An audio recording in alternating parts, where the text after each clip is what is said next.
Hey guys, Jason here and welcome back for another 5-minute video. Listen, today I want to talk to you about the 3 stages of investing. As a property investor, we go through a process, we go through a graduation of different behaviours, different actions, different decision-making processes as we move through from beginning to end as a property investor, and I want to talk you through those today. It's really important to understand strategy and tactics and how they fit into getting the result that you want over a reasonable period of time. As always, we sort of have a bit of a think about our stages of investing. Needs to be understood over what time frame are we going to invest. I'm a big fan of saying and making sure I communicate as clearly as possible that property is not get rich quick. It gets rich slowly and keep it. If you can go the distance, you end up with a wonderful outcome. I'm a big fan of saying if you're not prepared to invest for a good 15 to 20 years, property is going to be a little bit bumpy if you don't know about the commitment to that longer period. Can you make an outcome a bit shorter if you do the right things at the right time and get a great strategy? The answer is yes. I've seen plenty of people do something fabulous and wonderful in a 7 to 10 year period when they understand their strategy and how to put these 3 stages together and understand how making sure they have the patience and the get up and go at the right stage to make sure that they get the outcome. So let's have a quick talk about that today as we go through. The first stage of investing is the concept of acquisition. It's a fancy word for saying you need to buy some properties, okay? You need to work out what number of properties, how many, how much properties you're going to have as you go along, your goal, your strategy, whatever. What are you aiming at, okay? And then you need some tactical conversations around how to get the most out of that.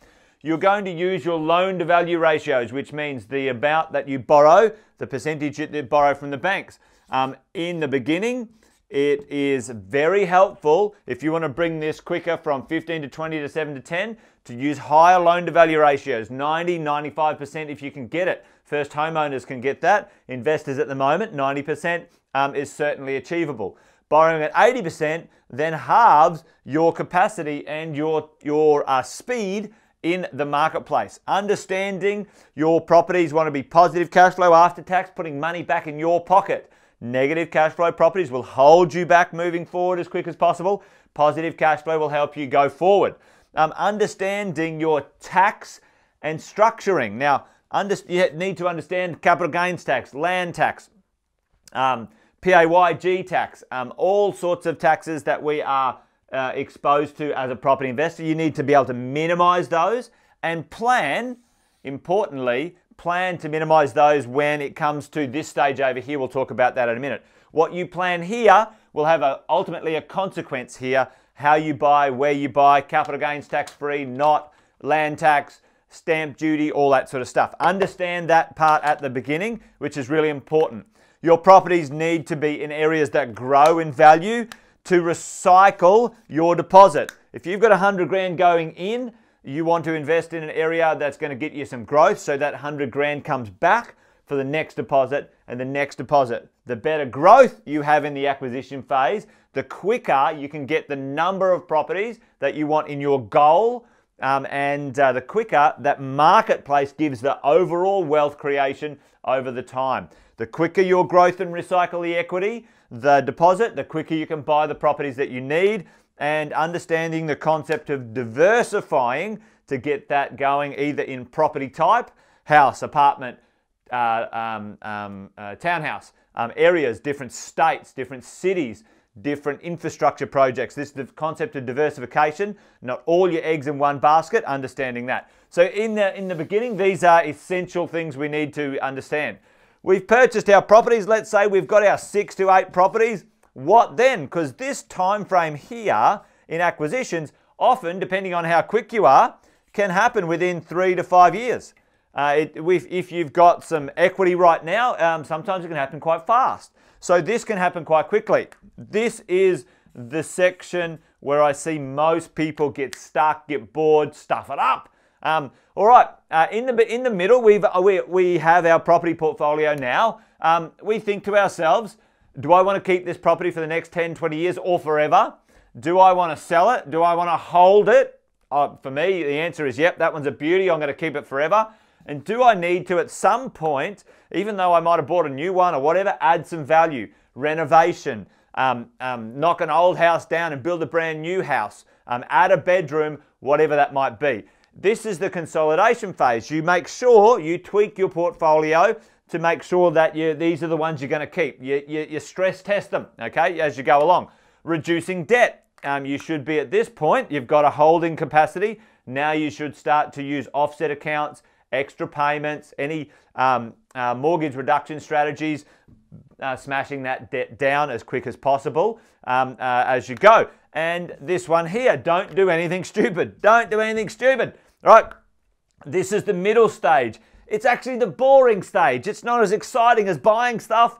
This is the stage where we have to go the distance. This is the stage where we have to take it easy, leave it be, let your properties be. If you bought them and you're happy at the start to own them for the next 10 or 20 years, then let them go the distance and make sure you structure yourself properly with your cash flow and your buffers that you can handle any bumps along the way. Okay, and last but not least, let's say we've done a great job. We have an exit process. It's called a lifestyle. You're turning this activity here into a lifestyle outcome. I'm coaching many of my clients right now after being coaching for 15 years. Many of my clients are now exiting into lifestyle. What happens there? You turn your properties into income. That might be selling down some properties and eliminating the debt. It might be holding them and because the cash flow or the rents are up. At this point, we make that decision. Often at this point, you get to choose to sell some properties that are capital gains tax free if you set it up in the right way over here. Capital gains tax free. There's 3 ways to do that. I've made another video on that one. Track that one down. So how do we sell or do we hold? And plan the next phase. You turn your whole lifestyle into what's called lifestyle, not retirement. Now it's time to enjoy the fruits of your labor as you go along. This one is the easiest stage. This one is actually the second, but this one is the hardest stage. That 7-8 years in the middle. Be patient, leave it alone, don't mess with it, don't run off and do other crazy things along the way. Property is a slow but really good, reliable process if you stick with it over the longer term. So hopefully, guys, that gives you a bit of an idea about the 3 stages as a property investor, some things to be aware of in each stage. Now, as always, if you want to get more understanding of these concepts, come along to one of our property investor nights or reach out to talk to one of our coaches who can help you as a property investor speed this up. Instead of being 15 to 20, squish it into 7 to 10. All right, guys, hopefully that was useful. Until the next lesson, take care. Bye for now.